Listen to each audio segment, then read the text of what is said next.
अस्सलामुअलैकुम वरहमतुल्लाहि ताला वबरकातुहू। अज़ीज़ साथियों, आप लोगों ने देख लिया कि नौजवानों के सामने सरकार को झुकना पड़ा, सरकार को नौजवानों की बात माननी पड़ी, धर्मेंद्र प्रधान को इस्तीफ़ा देना पड़ा। इसलिए कि नौजवानों ने ये ठान ली थी, नौजवानों ने ये अज़्म कर लिया था कि कुछ भी हो हमें अपनी मांग पूरी करानी है, सरकार को हमारी बात माननी पड़ेगी।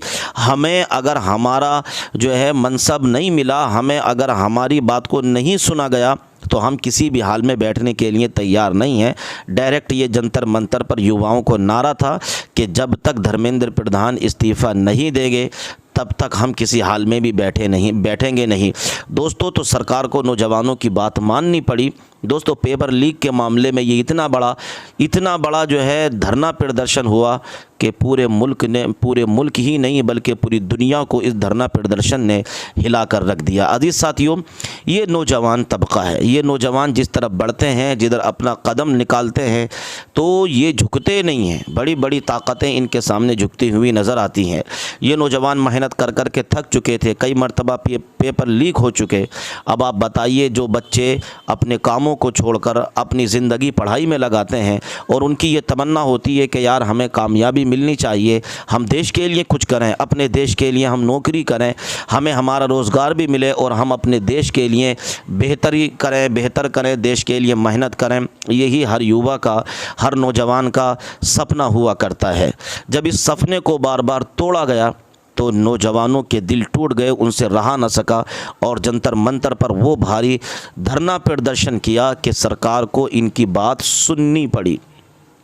धर्मेंद्र प्रधान को जो है इस्तीफ़ा देना पड़ा। साथियों, कहने का मतलब ये, हमारे घरों के बच्चे पढ़ते हैं, आपके घरों के बच्चे पढ़ते हैं। बहुत सारे मैंने ऐसे जवान देखे कि जिन्होंने पढ़ाई की खातिर ज़मीनें बेच दी, जिनके माँ बाप नौकरी कर रहे हैं, अपने बच्चों को पढ़ा रहे हैं। कितने बच्चे ऐसे होते हैं जिनके माँ बाप रिक्शा चलाकर अपने बच्चों को पढ़ाते हैं कि हमारे बच्चे को कामयाबी मिल जाए, हमारा बच्चा कामयाब हो जाए, अगर ये इसको नौकरी मिल जाएगी तो हमारी ज़िंदगी भी आसान हो जाएगी और ये भी देश के लिए कुछ ना कुछ ज़रूर करेगा। ये गरीब बच्चे ये अपने माल बेचकर, अपनी ज़मीन बेचकर, अपने मकान गिरवी में रखकर पढ़ने के लिए आते हैं। एक एक किताब को कई सौ मरतबा ये पढ़ते हैं कि इस एग्ज़ाम में हम कामयाब हो जाएंगे, इस एग्ज़ाम में हम कामयाब हो जाएंगे। लेकिन जब बार बार पेपर लीक हुआ तो ये नौजवान किस तरीक़े से रोडों पर आए, कैसे धरना प्रदर्शन किया, ये पूरी दुनिया ने देख लिया इनकी ताकत को। दोस्तों, दुआ ये करेंगे अल्लाह पाक हमारे मुल्क हिंदुस्तान को सलामत रखे, यहाँ के नौजवानों को तरक्की अता फ़रमाए, हमें बेहतर करने की तौफ़ीक़ अता फ़रमाए, आपस में मोहब्बत प्यार कायम व दायम रखे। अल्लाह पाक हर युवा को, हर बच्चे को अल्लाह पाक कामयाबी अता फ़रमाए। दोस्तों, आइए चंद वीडियोज़ रखते हैं, इन वीडियो को ज़रूर देखकर बताइएगा आपको ये हाँ वीडियो जी, कैसी बस लगी। मेन मोटिव यही था कि करियर तो बनने सारा, आप शादी कर लो आज ही में, यही बोलूँगी। आप भी स्टूडेंट रही हैं? स्टूडेंट रही नहीं हूँ, स्टूडेंट बनने का था कि सपना था कि बनूंगी, नीट की तैयारी करूंगी, पर अब नीट के बच्चों के साथ ऐसा हो चुका है तो लग रहा है कि नहीं बनना चाहिए। और मेन है कि अब आज के टाइम में माता पिता जो सोच रहे हैं कि हम इतना अच्छा करेंगे, बच्चों को पढ़ाएंगे, अब वो ये सोच रहे हैं ऐसे स्टूडेंट के साथ, इतने सारे स्टूडेंट के साथ ऐसा हो रहा है तो आपके साथ भी ऐसे ही होगा, तो अब शादी करा रहे हो लड़कियों की। ये बोलना चाह रही हूँ कि बस अब कुछ तो कर लो सरकार, पूछो अब तो रिजाइन दे दो, अब रिजाइन कर लो, क्योंकि वरना लड़कियों का भविष्य खराब होने वाला है, शादी हो जाएगी उनकी। आपकी फ्रेंड्स की साथ में आई है? फ्रेंड्स नहीं आई है, मेकअप आर्टिस्ट आई है। पेरेंट्स ने आप लोगों को कुछ मना किया आने के लिए या? पेरेंट्सों ने नहीं बोला, पेरेंट्सों ने बोला रियल है, हकीकत है, जाओ जो करना है करो। अब आगे आप रोज आएंगी या फिर रोज देखते जब तक होगा, लग रहा है कि हमारी बात वहाँ तक नहीं पहुँची तब तक आएंगे। Thank you. आप कैसे सपोर्ट कर रही हैं, क्योंकि कई स्टूडेंट्स का कहना है कि 25 बच्चों की मौत हो गई, उसके बाद उनके लिए आवाज उठाना जरूरी था, आपको कैसा लगता है कि What our newest generation is doing, it's fabulous। जो भी वो कर रहे हैं, वेल डन गाइज, लगे रहो, बहुत अच्छे तरीके से बहुत पीसफुली तुम लोग अपना प्रोटेस्ट कर रहे हो। We are the millennials but we are here to support you in every possible way we can and keep it up. जब तक कोई सॉल्यूशन नहीं मिलता है, जब तक कोई गवर्नमेंट फाइनली आगे यहाँ आगे आपसे बात नहीं करती, बैठे रहो प्रोटेस्ट पे। Very nice, we support you guys.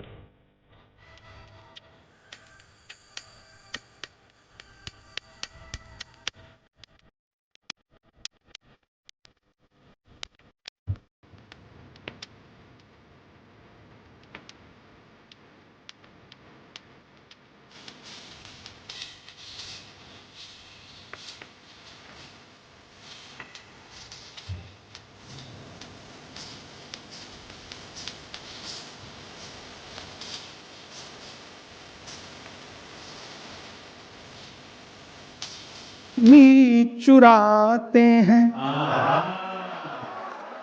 जो ऊपर बैठे हैं उनकी भी शिरकत है। चोर निर्धन ही बस नहीं होते, धन तो धनवान भी चुराते हैं। हम तो मतदान चोर समझे थे,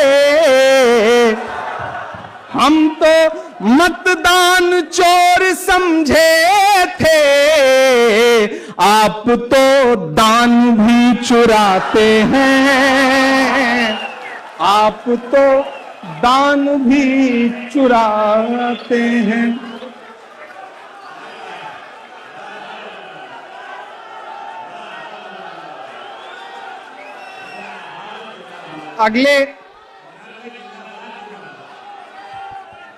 अगले 16 दिन बाद संसद का सत्र शुरू होने जा रहा है।